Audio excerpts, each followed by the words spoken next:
Olá, meus irmãos e irmãs de Ideal Espírita, vocês amigos e amigas que nos acompanham aqui na página Estação da Luz Espírita, muitíssimo obrigado mesmo pela sua companhia. A nossa página Estação da Luz Espírita não tem fins lucrativos, o objetivo é a divulgação da doutrina espírita. E é por isso que nós reunimos aqui esta sede de matérias espíritas para que possa atender às suas necessidades, estudo, lazer, pesquisa. Você encontra aqui na nossa página Estação da Luz Espírita os livros da codificação, obras suplementares, entrevistas, palestras e os programas da Web Rádio Estação da Luz de Natal e Web Rádio Cristo Consolador de São Paulo. Ou seja, um acervo que atenda às suas necessidades, sem fins lucrativos. O objetivo é a divulgação da doutrina espírita. E agora eu convido você para nos acompanhar na reprodução de mais esse trabalho imperdível. Muito obrigado mesmo pela sua companhia e vamos juntos!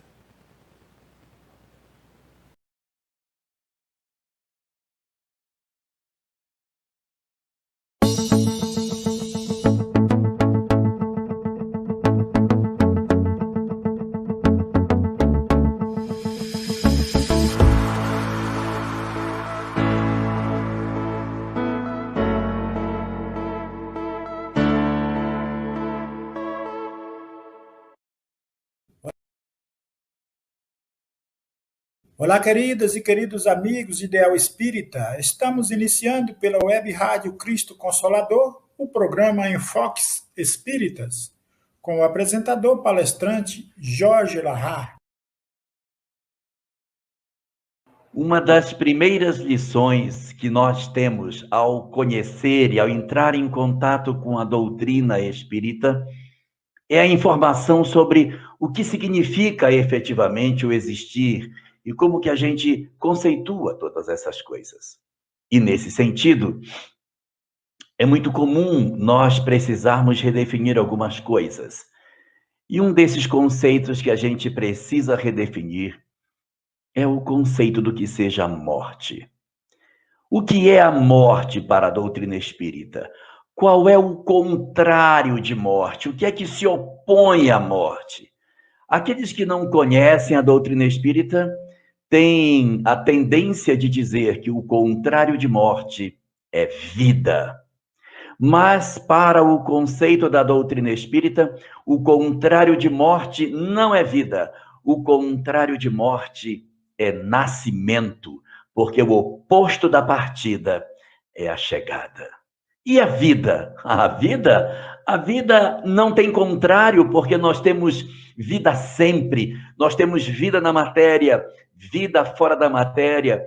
Ela é um contínuo. Uma vez o espírito criado, não terá mais a dissolução da sua existência. Ele terá vida para todo sempre. E é essa majestosa capacidade de nós entendermos o que seja o existir pela ótica da doutrina espírita que transforma os nossos conceitos de maneira muito profunda. Porque é aí, observando como que a doutrina espírita interpreta o fenômeno do existir e da morte, que surgem as questões fundamentais para a nossa discussão da noite de hoje. Conta-nos a doutrina espírita que quando a morte vem, colhe os indivíduos e os devolve para o mundo dos espíritos, os espíritos então retornam aos seus lugares de origem. Nós de lá viemos e com a morte voltamos para esse lugar.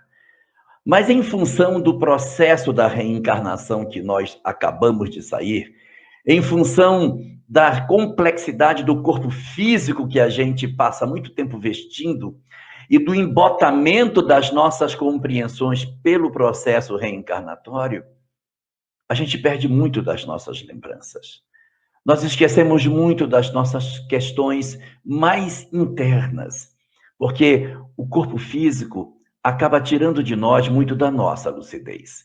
Então nós chegamos ao mundo espiritual como se ali fosse a primeira vez, embora nós já tenhamos retornado ali tantas vezes, mas é essa experiência carnal, esse período que nós ficamos no corpo durante tanto tempo, que faz com que a gente volte para o mundo espiritual como se despertássemos de um sono em que não tivéssemos compreensão nítida de onde estamos, o que aconteceu, quem somos nós.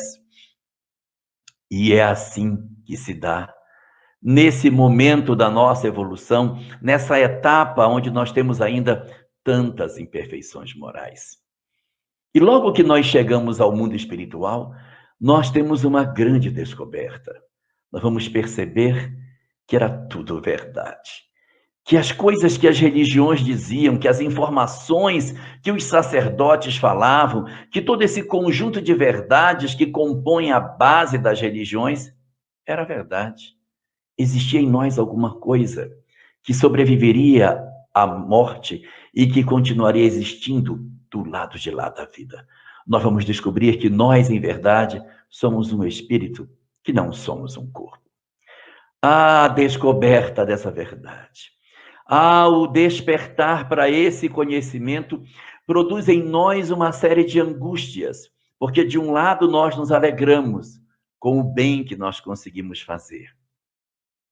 Mas, por outro lado, as oportunidades perdidas, o bem não feito, ou ainda o mal que nós efetivamente fizemos no uso do nosso tempo no mundo, o perdão não concedido, o amor não experimentado, a mágoa que nós guardamos, o sentimento de vingança que nos acompanhou pela vida inteira, nossos ódios, nosso egoísmo, nossa capacidade de sermos orgulhosos, nossa vaidade e a preguiça. Ah, Senhor, quantas imperfeições morais, quanta vergonha de mim mesmo. Então, nós ficamos no mundo espiritual em condições muito diversas, porque alguns de nós já conseguimos na Terra viver de maneira bastante efetiva o bem que a gente sabe que tem que viver. Outros de nós não fomos muito felizes no uso do nosso livre-arbítrio, no uso do tempo. Acabamos fazendo um uso muito equivocado das oportunidades que nos deram. Tivemos a família, não soubemos valorizar. Tivemos o trabalho, não soubemos valorizar. Tivemos inúmeras oportunidades de fazer o bem, elas escaparam por entre os nossos dedos. Então, no mundo dos espíritos, nós vamos ter uma parte de nós feliz por tudo de certo que nós conseguimos fazer. A alegria que vem pelo amor vivido, pelo bem experimentado, por tudo aquilo que eu fiz na tentativa de identificar a minha vida com os propósitos superiores que Deus gostaria que eu fizesse. E, ao mesmo tempo, as minhas dores também estarão comigo. Nós ficamos, então, numa mescla de sombra e luz, uma mescla de alegria e tristeza, um processo de termos paz de consciência e remorso ao mesmo tempo. Cada um numa condição diferente, ninguém igual, porque de acordo com o que nós fizemos com o nosso tempo, nós vamos ter mais felicidade ou menos infelicidade. E no dizer da doutrina espírita, a característica essencial para que o espírito seja feliz é a vivência do amor. É impossível ser feliz sem amar. Vou repetir. É impossível um espírito encontrar a plenitude sem experimentar o amor. Não dá. Não dá para que você consiga realizar a grandeza espiritual se os nossos corações ainda estão presos nas nossas culpas, nas nossas mágoas, nas nossas imperfeições. Isso torna o espírito, de certa maneira, uma alma que, ainda que ele procure a felicidade, dentro dele existe um quê de tristeza pelo não aproveitamento efetivo das oportunidades que lhes foram dadas. Como resolver isso? Como que eu vou resolver esse processo? Porque diz a doutrina espírita que todos nós estamos fadados à felicidade, que o destino de todos nós é a felicidade. Mas como que eu vou ser feliz com tanta imperfeição, com tantas dores, com tantas culpas, com tantas bobagens que a gente fez? A porta, a janela que se abre para que a gente consiga realizar esse fenômeno de transformação do nosso eu é chamada pela doutrina espírita de reencarnação. A possibilidade de retorno do espírito à vida corporal. A chance dele vir novamente ao mundo para tentar, numa nova oportunidade, resolver as questões que ficaram pendentes. Então eu quero ir logo, me leva logo amanhã. Não dá para ir amanhã, porque você precisa estar convicto do que tem para mudar. Você precisa estar com os seus propósitos muito bem alicerçados. Porque nós poderíamos fazer um progresso no mundo espiritual. Poderia? Poderia. Claro, eu estou no mundo espiritual, eu vou. Aquilo que eu não cultivei na Terra, eu vou cultivar lá. Só que eu não tenho certeza se eu mudei. Porque viver no mundo dos espíritos, entre os espíritos, não me dá a convicção de que eu mudei. Para mudar, a melhor estratégia é renascer. Se eu ficar lá, eu mudo. Muda, mas demora muito mais tempo. Quando eu venho para uma encarnação, eu provo que eu mudei.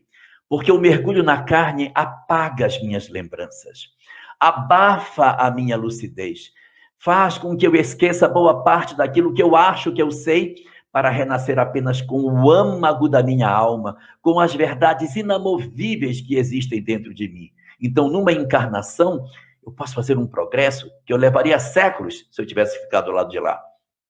E os espíritos têm sede de felicidade. Eles querem demais ser felizes. Então, eles dizem, eu vou reencarnar. Só que reencarnar é sempre uma tarefa audaciosa, porque você vai perder sua lucidez, você vai vir sem uma compreensão clara sobre as coisas. E eu vou vir, mesmo assim? Sim. Eu vou porque eu preciso. Eu quero me resolver. Eu quero desatar em mim as feridas que eu criei para mim mesmo. E é muito curioso como se constrói essa oportunidade do renascimento. Nós renascemos e, ao renascer, nós não podemos vir sem um corpo. Eu preciso de um corpo para me expressar.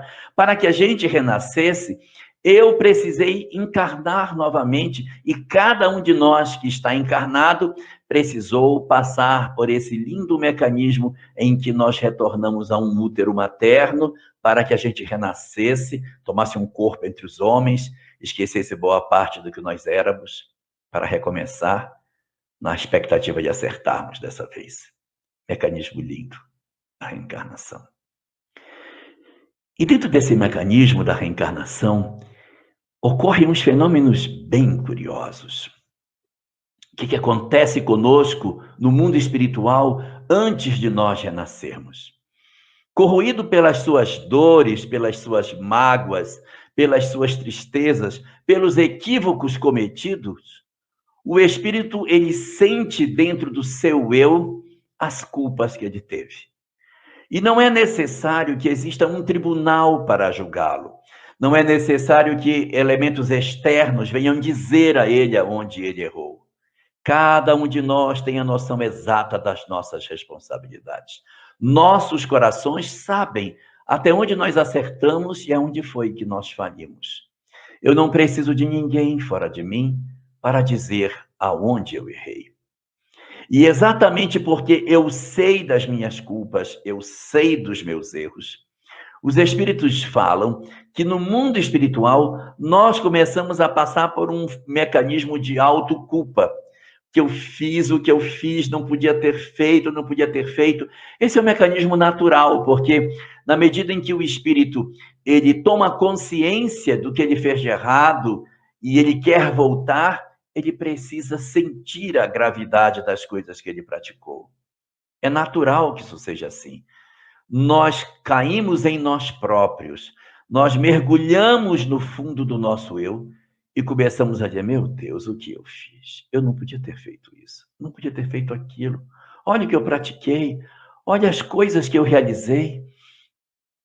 Então, por exemplo, nós podemos ter uma pessoa que durante a vida inteira dela, ela foi muito maledicente. Nossa! Ela falava demais da vida alheia. Ela esticava conversinhas, ela inventava histórias, fazia fuxico, conversas nem verdadeiras, espalhava para os outros tudo o que sabia. Tinha maior interesse em chegar com as pessoas e dizer, está sabendo de fulano? A boca coçava para poder dizer o que achava que era certo. E fez isso durante a vida inteira e achou lindo, porque essa era a maneira que a pessoa entendia que era o certo de se viver. Mas a morte veio. Colheu essa criatura nos seus braços e levou para o mundo espiritual. Lá ela tomou consciência de quantas pessoas deprimiram por conta de suas conversas, de quanto mal ela produziu com as mentiras que ela criou para divulgar inverdades sobre as pessoas. E mesmo aquelas outras histórias que eram verdadeiras e que ela não soube silenciar para que as pessoas fossem, pelo menos, mais felizes, tudo isso pesou sobre ela. Ela está no mundo espiritual, numa condição em que ela sofre pelo que ela fez. E ela diz, meu Deus, o que eu fiz? Eu me perdi pela minha incapacidade de calar a boca. Eu devia ter calado a minha boca, eu não calei minha boca. Por consequência disso, esses processos de autoculpa que o espírito desenvolve para si mesmo, ele começa a criar uma imagem de si próprio na qual ele não se crê sadio. O espírito, no mundo espiritual, começa a achar que ele não merece a saúde. O espírito, no mundo espiritual, realiza em si próprio, por um mecanismo natural da consciência das suas falhas, ele se autopune. Então, nós vamos encontrar no mundo espiritual espíritos deformados ou enfermos. Aqueles que beberam demais, com um fígado problemático, um estômago problemático, um pâncreas problemático. Aqueles que tiveram determinadas condutas na área da afetividade com comprometimento da área genésica. Aqueles outros que foram envolvidos com a questão do crime, trazem as mãos deformadas, amputadas, secas. Aqueles que pelos olhos cometeram uma série de delitos, trazem muitas vezes os olhos cegos, como um processo reflexo da própria culpa. E aqueles que falaram demais, que fizeram uma série de bobagens com a fala, podem renascer com a possibilidade de trazerem problemas na sua fala. Por quê? Porque lá no mundo espiritual, o espírito está deformado. A entidade que vai renascer, ela traz uma lesão no perispírito. Ela tanto crê que ela fez coisa errada, que quando alguém olha esse indivíduo do mundo espiritual, vê ele com um defeito físico. Mas o espírito não tem defeito, depende.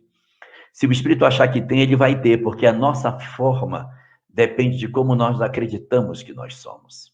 Então, nós vamos perceber que muitos companheiros no mundo espiritual apresentam deformidades orgânicas, características físicas que serão uma marca no perispírito.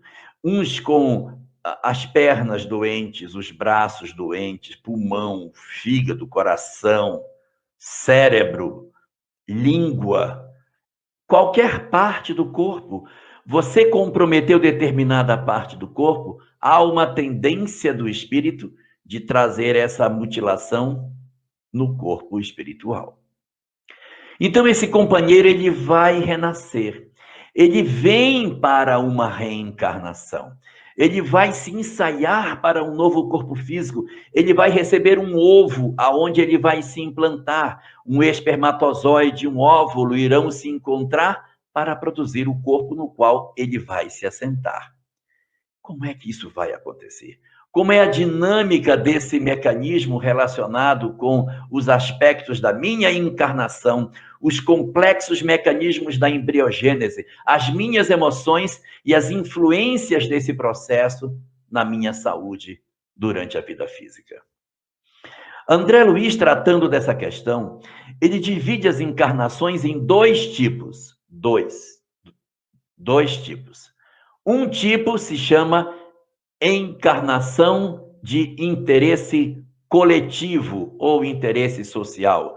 É uma encarnação que tem um interesse que atinge outras pessoas. E tem os outros encarnação de interesse individual. A diferença disso? As encarnações de interesse individual são as encarnações que o resultado dessa encarnação interessa para o indivíduo. São encarnações de interesse individual. E as encarnações de interesse coletivo são as encarnações cujo interesse é coletivo. Sendo mais claro num exemplo, eu vou renascer para ser uma professora. A minha encarnação vai influenciar só a minha vida ou aos alunos que vão passar ao longo das minhas décadas de trabalho como professores? Não, vai ter interesse para os alunos também. Então, ela tem encarnação de interesse coletivo. Essa é de interesse coletivo. Eu vou renascer e vou ser um funcionário público, um servidor público, vou trabalhar numa repartição pública, atendendo o público. Encarnação de interesse coletivo. O médico, interesse coletivo. Por quê? Porque são profissionais, são atividades que o que eu faço interfere na vida de muitas outras pessoas. Mas existem indivíduos que, quando renascem, as suas encarnações, elas não vão ser utilizadas para muita gente, para poucos, às vezes para bem poucos. Então, quando se diz que a encarnação ela tem prioritariamente o foco no indivíduo, dizemos que a encarnação é de interesse individual. Uma alma muito primária, que está começando as suas encarnações na Terra, ela vem para viver mais provas do que expiações, porque ela nem tem quase expiação, ela é um espírito ainda muito iniciante. A sua encarnação é de interesse individual. As questões são dela, a influência dela num grupo social é bem pequena. A menos que ele seja uma liderança dessa comunidade, aí é legal, aí vai ser, então, de interesse coletivo. Ele precisa ter condição de exercer sua liderança. Existem indivíduos que trazem algumas lesões físicas que os impossibilitarão para terem uma ação profissional mais efetiva junto a outras pessoas. Então, as encarnações vão acontecer mais com interesse individual. Mas aqueles que você olha e diz, fulano tem, pela sua atividade na vida, interferido na vida de outras pessoas. Encarnação de interesse coletivo.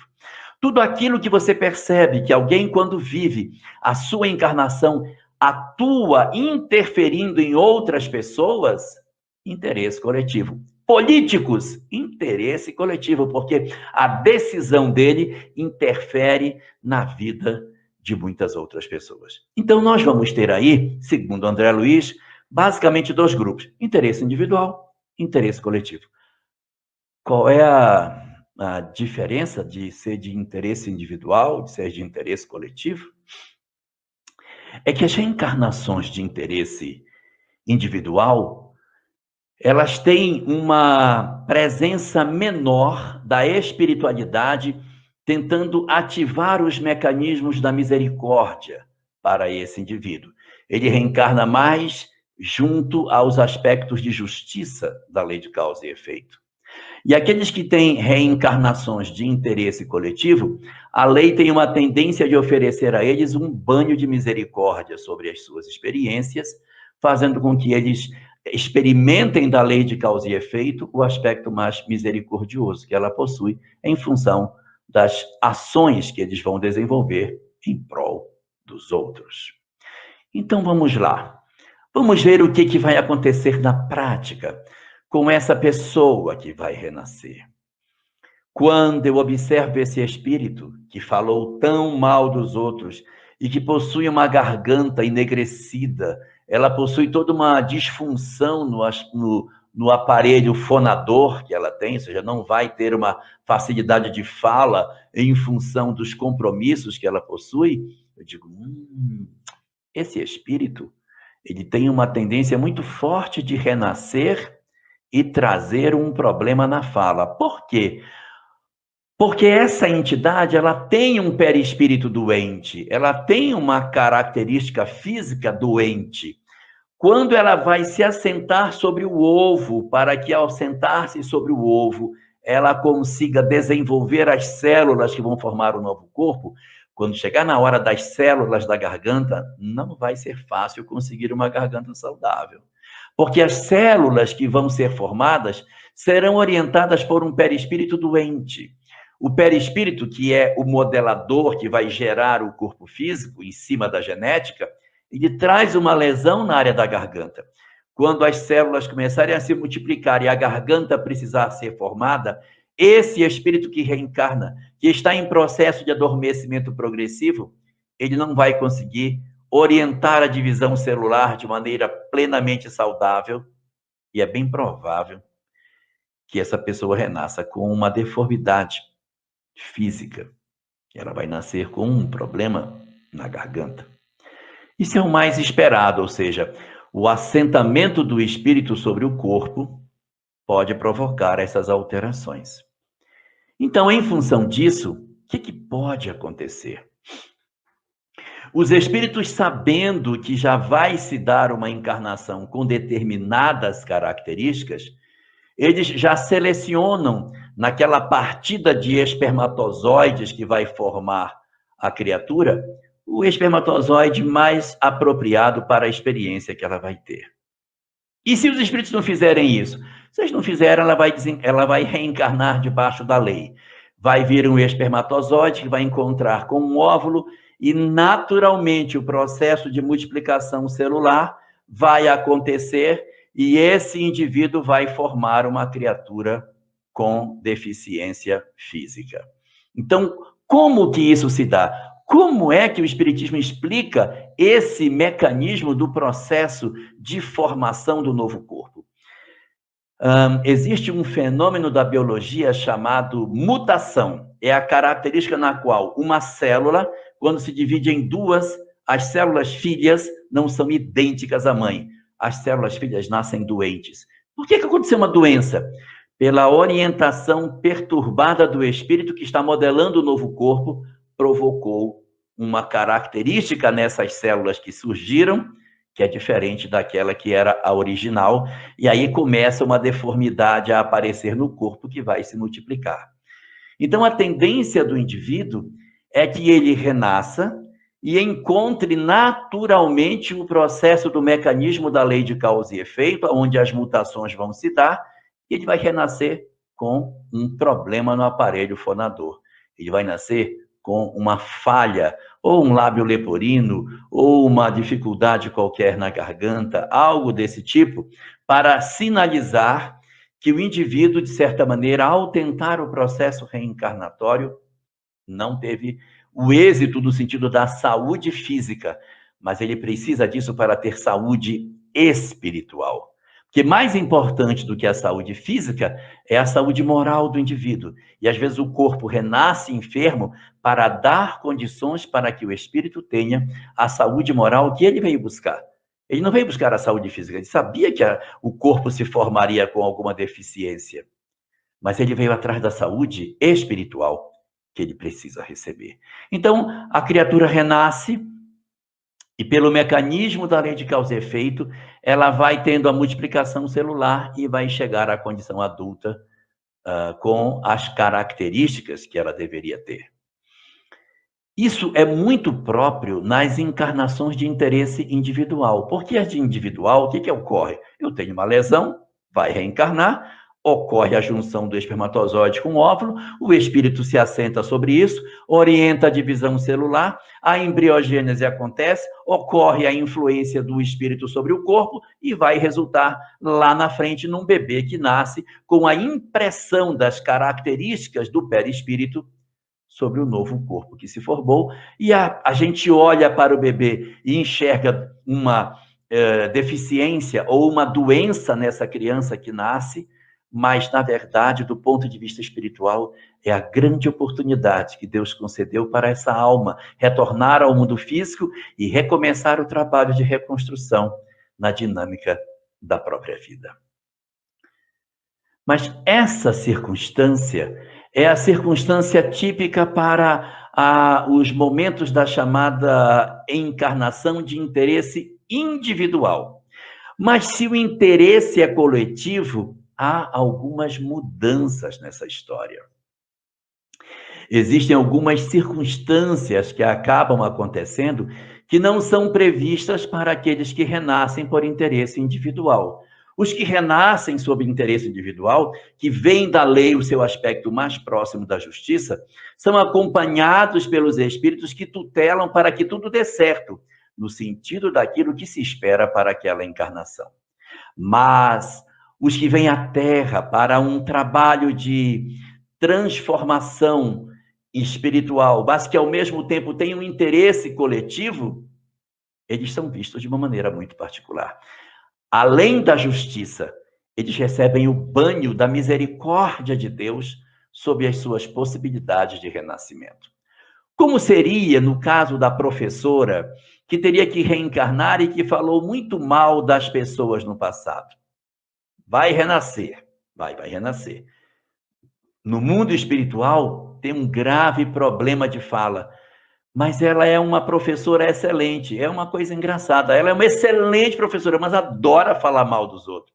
Adora falar, chega a veia do pescoço, cresce. Então, ela tem uma capacidade didática, de envolvimento, de gostar de dar aula, de ensinar. Ela se emociona com a tarefa, mas fala demais. Fala que não deve. Ela tem uma tendência de falar mal dos outros, de inventar histórias.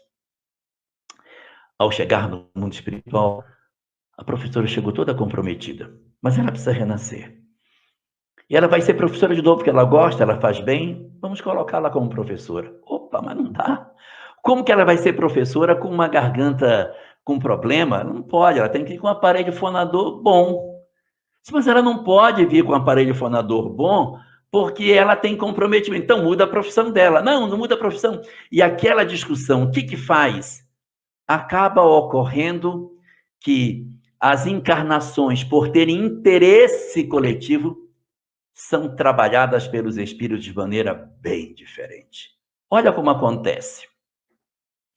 Esse espírito, se estivesse sujeito ao natural processo da lei de causa e efeito, iria se dar como no primeiro caso. Ela iria renascer, teria um aparelho fonador doente e seria uma professora com algumas limitações. Vamos resolver o problema. Como vamos fazer? Uma intervenção efetiva dos espíritos para impedir que os fenômenos que a gente está vendo possam acontecer. Então, vamos acompanhar o reencarne da professora. Ao reencarnar, ela precisa de um óvulo e de um espermatozoide para que ela consiga se assentar para iniciar a embriogênese. Esse óvulo e esses espermatozoides, eles são apreciados, observados, se a carga genética que eles têm são compatíveis com a experiência que esse espírito precisa. Vamos olhar se não tem nenhuma deformidade cromossômica nesse material genético para que esse espírito se assente nele de maneira correta. Está saudável, tem 23 cromossomos aqui, tudo bonitinho. Esse também tem 23. Bacana. Então, tanto o espermatozoide como o óvulo está bom. Ela vai ter que ter determinadas características. Dá uma olhada na composição da genética desse espermatozoide, se os genes que ele tem vai favorecer isso que ela precisa. Então, vamos acompanhar. E entre os espermatozoides que estão ali circulando o óvulo, tentando a concepção, os mentores dizem, aquele ali tem a mensagem genética mais próxima do que a gente quer. Qual? Aquele ali que está ali atrás, vamos dar uma olhada nele. Aí você tira o genoma dele, aprecia e diz, realmente esse é melhor. E aí, esse espermatozoide recebe uma energia adicional, passa na frente dos outros e acaba fecundando o óvulo. A biologia diz que sempre o espermatozoide mais capaz é o que fecunda o óvulo. Mas se fosse assim, nós temos tantos espermatozoides em torno do óvulo, por que a gente tem tantos renascimentos com tantas dificuldades? Era de se esperar que todos nascessem absolutamente saudáveis, porque há uma disputa imensa entre os vários espermatozoides que poderiam ser os fecundadores de um óvulo. Então, o Espiritismo diz que não é o mais capaz, é o mais adequado à experiência que a gente precisa. Se, por exemplo, eu preciso passar por uma síndrome de Down, os mentores dizem, pega esse que tem trissomia do 21 e energiza ele para que fecunde, e ela já vai nascer com síndrome de Down. Já é escolhido um espermatozoide que tem determinadas deficiências físicas, mentais, com algumas dificuldades cardíacas, sei lá, pulmonares, do jeito que for, eu vou olhar, esse aqui é o mais adequado, então traz ele para nós. No caso da professora que estamos falando, ela nem tinha tanto comprometimento em outras áreas, estava tudo mais ou menos arrumado, mas a garganta era um problema. Só que como ela vai fazer um trabalho como professora, os mentores vão promover a reencarnação, juntando o óvulo com o espermatozoide e trazendo a professora para esse cenário que a gente está comentando, em que ela vai se assentar sobre ele, só que os mentores vão acompanhar a reprodução celular. Para impedir que aquela energia negativa que vem do perispírito alcance as células que vão formar a garganta e deformem a garganta. Como isso é feito? De uma maneira mais simples, para tentar ficar mais didático, é como se os espíritos botassem a mão na frente. A energia ruim do perispírito vem, o espírito segura e diz, não deixa passar. Orienta para que a divisão celular seja sadia. Vamos fazer ela sair sadia. Então, ele como que tenta bloquear a energia ruim do espírito e permitindo que o corpo se manifeste plenamente saudável. E aí as multiplicações celulares vão acontecendo, as mudanças vão se dando no curso da gestação e a doença acaba não aparecendo. A pessoa renasce saudável. Não é lindo isso? Mas ela é saudável por quê? Por acréscimo de misericórdia. Pela lei de justiça, ela não deveria nascer saudável. Ela deveria nascer com a deficiência que estava marcada no perispírito. Mas em função da atividade coletiva, a misericórdia veio e disse, não, meu amor, você vai nascer saudável para poder exercer a tarefa de professor. E aí, a embriogênese se deu plenamente feliz, tranquila. Nem todas as doenças, evidentemente, significam que o espírito deve. Existem doenças por expiação? Existe. Mas existem doenças por prova e existem doenças por missão. Sério? Existe doença por prova. Em que sentido? Há muitos indivíduos que passam por determinadas circunstâncias que não estavam programadas no mundo espiritual. Elas são do presente. O espírito está vivendo essas experiências em função do hoje, de uma decisão que ele tomou aqui, e ele está vivendo as consequências da decisão que ele tomou. Por exemplo, o indivíduo renasceu e não tinha perspectiva de ter problema pulmonar. Mas ao chegar aqui, ele começou a fumar, ele achou lindo fumar. E ele está com uma doença pulmonar? Estava programado? Não estava. Foi em função do livre-arbítrio dele aqui, daquilo que ele fez aqui. Ele está tentando buscar essa experiência. Por quê? Pela decisão que ele próprio tomou nesta existência. Não tem nada a ver com expiação nem com missão. É dessa encarnação, são causas atuais das aflições. E existem muitas vezes também que os espíritos vêm para passar por uma determinada experiência como prova. Isso eu gostaria de saber como é que é. Eu gostaria de viver essa experiência. Não tem nada a ver com o passado. Ele não viveu essa experiência no ontem. Não, ele vai ter essa experiência como prova. Eu vou renascer filho de meu pai e minha mãe. Minha mãe é míope, meu pai é míope. Se o pai é míope, a mãe é míope, você vai ter a grande chance de nascer míope. Não tem problema, posso nascer míope. É míope porque é um espírito que deve. Não, é prova. Eu nasci do meu pai e minha mãe, eu vou ser míope, não tem problema. Isso não me incomoda, eu vou ser míope, isso não é problema para mim. Vou nascer com a perna torta. Minha mãe tem a perna torta, meu pai tem a perna torta, eu nasci com a perna torta. Então, são as características que a gente pode herdar por uma questão genética, sem que necessariamente isso tenha a ver com um ascendente espiritual. E existem as doenças que são por missão. Nem todo mundo que está passando por uma doença passa por essa doença porque deve. Existem muitas pessoas que passam para deixar o exemplo de como a gente age quando a gente está enfermo? Ou será que a visão do Chico ser problemática, um lado estrábico, o outro quase cego, isso era expiação?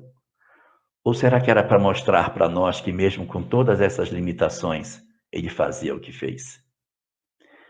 Se irmão Dulce só tinha um pulmão, isso seria uma expiação? Ou seria para mostrar para nós que só com um pulmão ela fez tudo o que ela fez? Então, há doenças que são expiações, verdade, a grande maioria. Mas há doenças que são provas e há doenças que são missão. Como é que eu vou saber? Não existe uma maneira clara de se saber, objetiva. Mas há uma tendência de que quem está em expiação reclama da doença. Blasfema, odeia a doença. Quem está em missão não tem a tendência de reclamar. Aceita de bom grado as experiências e toca a vida. E os de prova, eles ficam oscilando entre um e outro, sem ter tanta intensidade de ódio como tem os da expiação, e nem tanta intensidade de percepção espiritual das coisas como os de missão. Eles ficam no meio termo, oscilando entre as duas verdades. Mas nós temos a possibilidade de experimentar as doenças dentro dessa perspectiva. E aí a gente vai ter aí, dois caminhares diferentes. Um caminhar que era de uma encarnação de interesse individual, aonde a manifestação do perispírito se imprimiu no corpo e a pessoa nasceu doente. O outro também poderia ter nascido com a mesma experiência, mas como ele vem para uma experiência de interesse coletivo, ao renascer, ocorre uma manifestação da proteção espiritual e aquela doença que poderia ter se dado não ocorre e a pessoa nasce fisicamente saudável. Não é só na escolha dos espermatozoides que a gente tem problema. Nós temos problema também durante a embriogênese, que pode acontecer uma perturbação no processo gestatório, de uma mutação. Pode acontecer da mãe tomar um remédio e isso interferir na formação da criança. Pode acontecer de, na hora do parto, você ter um processo de oxigenação e compromete a criança. Pode ela cair do colo de alguém depois de nascido e comprometer a sua saúde física. Ela pode ter uma doença na primeira infância e que deixa sequelas, um sarampo que promove uma convulsão ou coisa parecida, e o indivíduo então vai apresentar uma determinada característica física dali daquele evento para frente, mostrando para nós que a origem das doenças não está só nos aspectos genéticos. Ela está também em vários momentos da embriogênese, no parto, no pós-parto e durante a questão da vida como um todo, em que a gente vai ter essa dinâmica para experimentar. Tá, mas tem uma coisa que ainda está faltando encaixar. Esta mulher que reencarnou saudável não está pagando pelos erros que fez. Aonde está a lei de causa e efeito que deixou que essa mulher que se comprometeu tanto renascesse saudável quando ela fez tanto mal? Ela mesma reconhece que ela fez tanto mal. Tanto que no mundo espiritual, quem a visse via com um problema na garganta e ela renasce saudável. Nas reuniões mediúnicas da casa espírita é o que mais acontece. O espírito vem dizer assim, mas é um absurdo ele estar saudável. Esse cara é muito mal, ele não podia estar com saúde, ele tinha que ter nascido todo doente. O que ele está dizendo? Que essa encarnação é uma encarnação de interesse coletivo e que, por esse motivo, as enfermidades que ele tinha no mundo espiritual não apareceram no mundo físico. A pessoa nasceu saudável. Cadê a justiça? Ele fica questionando, cadê a justiça? É porque Deus é justo e bom a um só tempo. E, ao mesmo tempo que ele nos pede que a gente exercite a nossa condição de encontro com a justiça, ele também tem uma face, que é a face da misericórdia. Então, o indivíduo renasce fisicamente saudável. Eu disse fisicamente saudável, porque ele renasce espiritualmente doente. Será que eu consigo ser claro no que eu quero dizer? É como se fosse assim. Eu tenho uma fruta que a parte externa da fruta está saudável, é um abacate. Eu olho o abacate e digo, nossa, mas ele está lindo esse abacate. Então, vamos comprar, ele está lindo, está bonito lá no supermercado. Mas quando você chega em casa que você abre, da semente para a casca, não estava saudável, ele estava doente. Estava já com uma enfermidade. Mas a casca está linda. É a mesma coisa. Nas circunstâncias que a criatura tem esse banho de misericórdia por interesse coletivo, a alma não curou. Repetindo, a alma não curou. A alma continua doente. Quem está saudável é apenas o corpo, mas a matriz geradora continua enferma. Pouco me importa, porque eu nasci saudável, não estou nem aí. Importa. Importa porque é o seguinte, se eu sou uma pessoa que na encarnação passada eu falava demais dos outros, eu falava muito dos outros, eu trago dentro de mim a sanha de falar mal das pessoas. Então, quando eu vou renascer, eu tenho que mudar de vida. A perspectiva de uma nova encarnação é porque lá no mundo espiritual ela não disse que ela tinha errado, ela se penitenciou pelo que fez de errado, não estava mais convivendo com as suas culpas. Então, e ela dizia lá, não, eu mudei, eu sou uma pessoa que eu mudei, eu não quero mais isso, eu não vou fazer mais. Então, reencarna para ver. Quando reencarna, o que vai acontecer?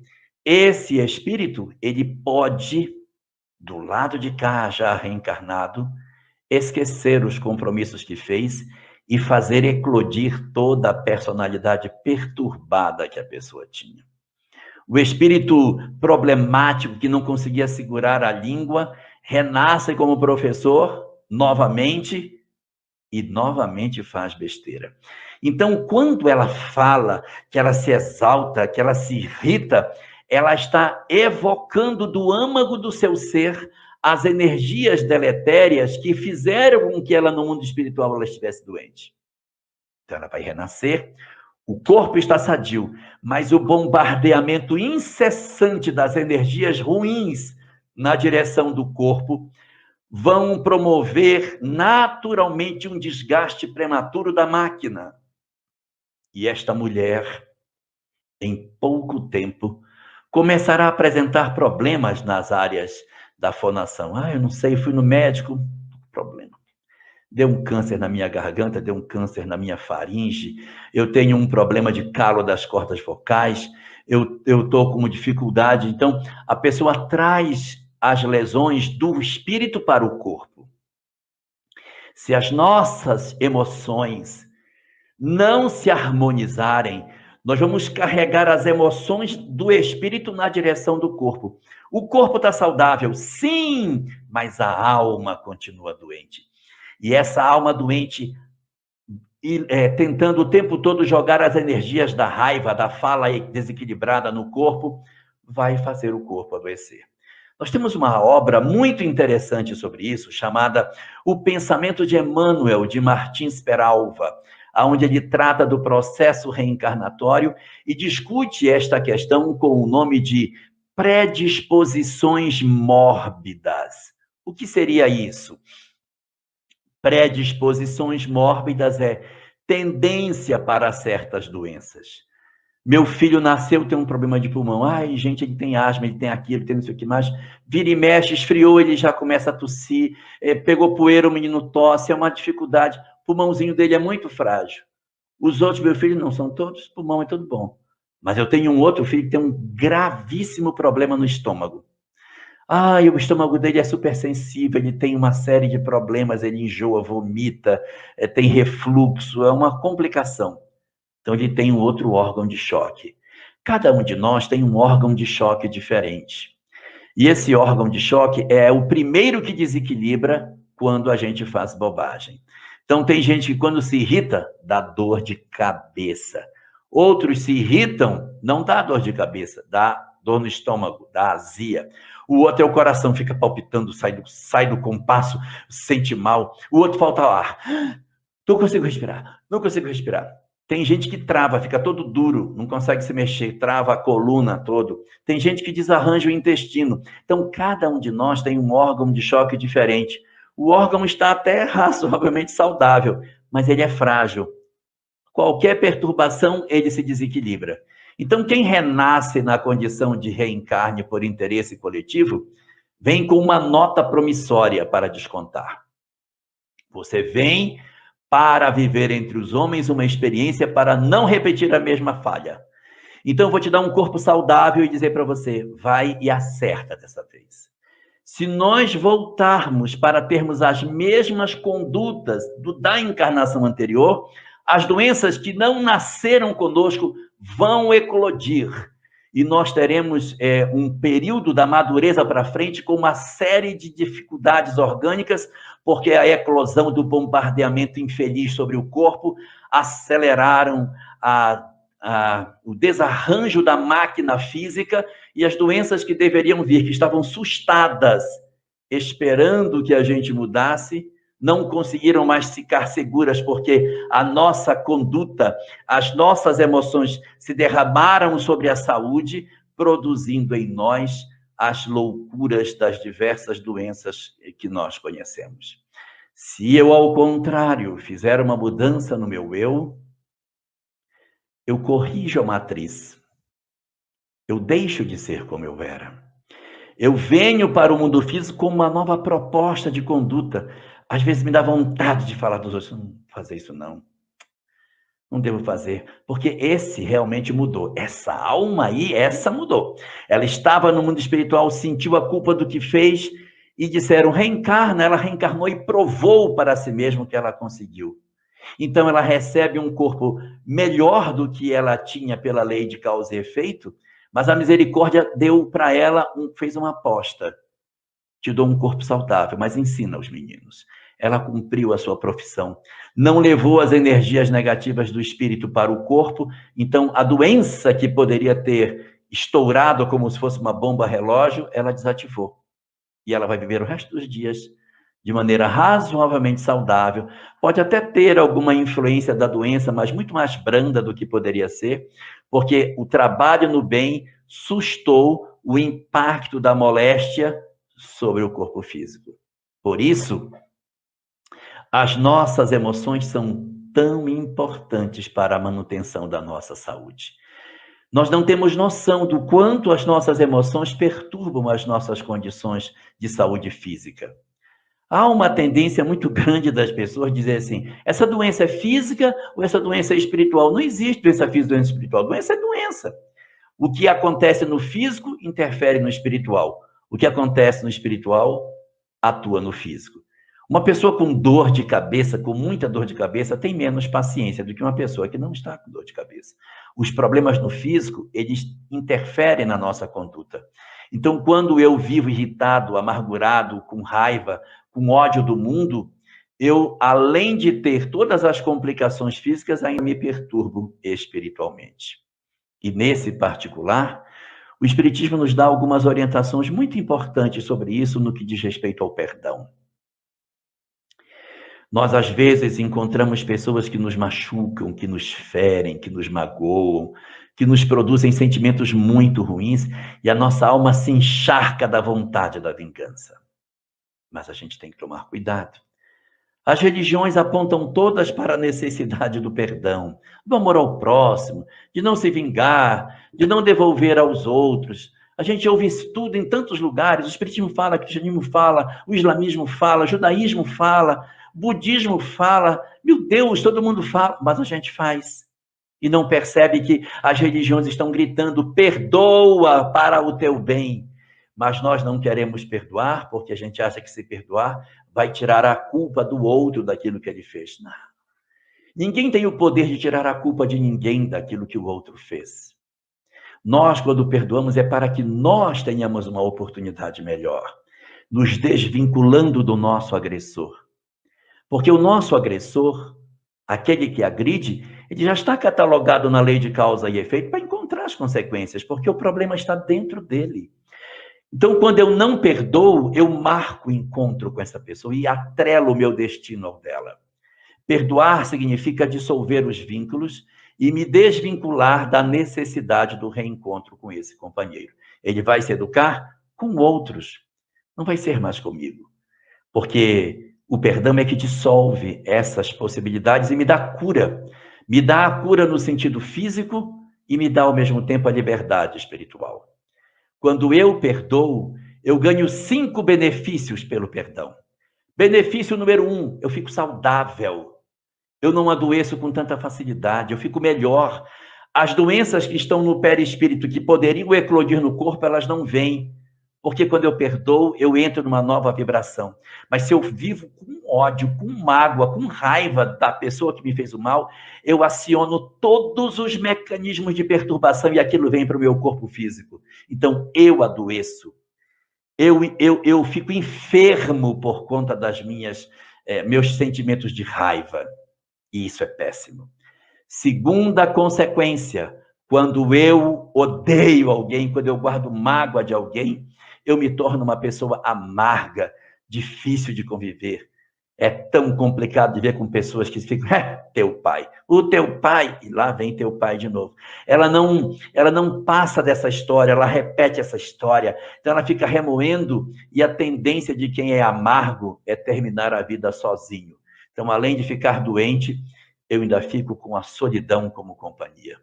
Terceiro, como eu não perdoo, como eu guardo a mágoa, eu adoeço fisicamente, fico todo lacerado fisicamente, eu fico sozinho por conta do meu amargor, da chatice das minhas conversas. E terceiro, eu não vivo o presente.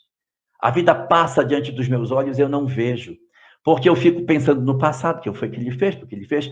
A minha mente não está no presente. Eu estou cozinhando, lembrando do que o outro me fez. Chorando, lamentando, com ódio, relembrando a história. Eu vejo a novela e só lembro do fulano. É miserável.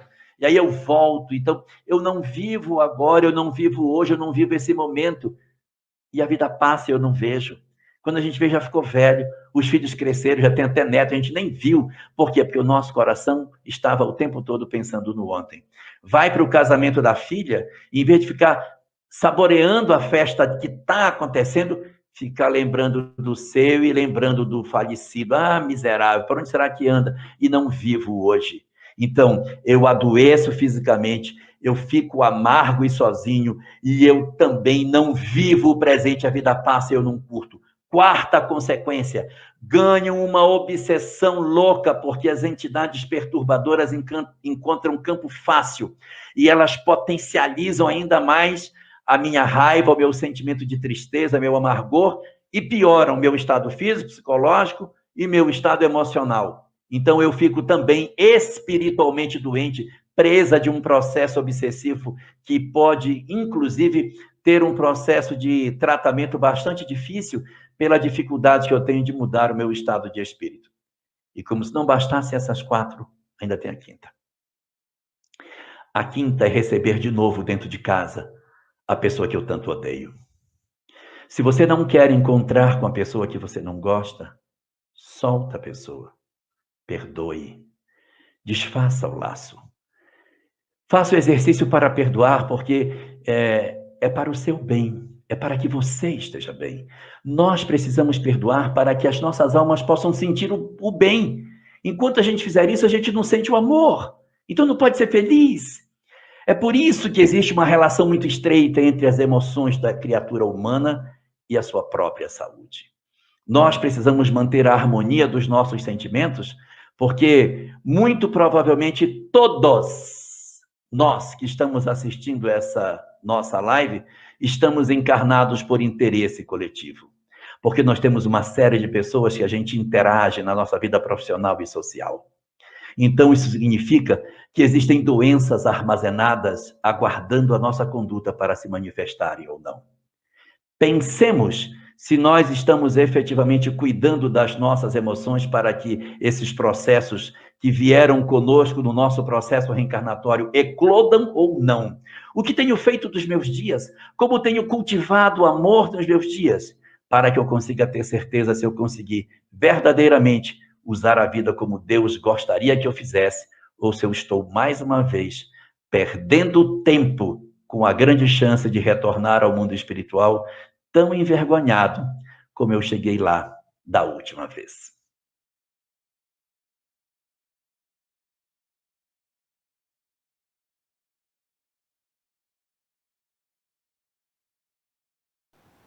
chegamos ao final da nossa atividade. Muitíssimo obrigado mesmo pela sua companhia e espero você no próximo evento.